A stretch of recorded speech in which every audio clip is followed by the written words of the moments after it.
2026 বিশ্বকাপে এবার একাধিক নতুন নিয়ম ও কাঠামো যুক্ত হওয়ায় নকআউট পর্বের সূচি আগের তুলনায় অনেকটাই ভিন্ন রূপ নিয়েছে।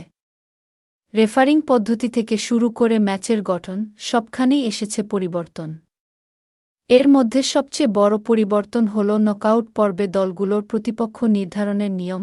আগের বিশ্বকাপগুলোতে সাধারণত গ্রুপ চ্যাম্পিয়নরা অন্য গ্রুপের রানার্স আপের বিপক্ষে খেলত। কিন্তু নতুন ফরম্যাটে এবার কিছু গ্রুপ চ্যাম্পিয়ন খেলবে সেরা তৃতীয় স্থান পাওয়া দলের বিপক্ষে, আবার কিছু চ্যাম্পিয়নকে খেলতে হবে রানার্স আপ দলের বিরুদ্ধে।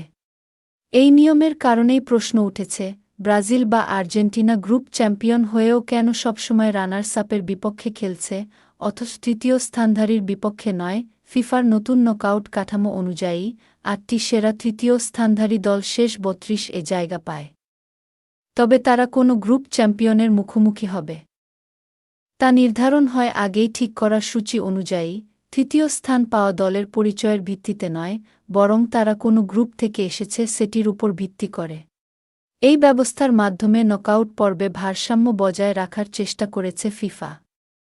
একই গ্রুপের দলগুলো যেন খুব দ্রুত আবার মুখোমুখি না হয় এবং বড় দলগুলো যেন শুরুতেই একে অপরের বিপক্ষে না পড়ে, এই লক্ষ্যেই এমন ব্র্যাকেট তৈরি করা হয়েছে।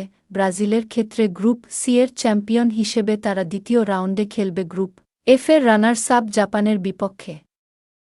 জয় পেলে শেষ ১৬তে তাদের প্রতিপক্ষ হবে নির্দিষ্ট দুটি রানার্স আপ দলের মধ্যকার ম্যাচের বিজয়ী।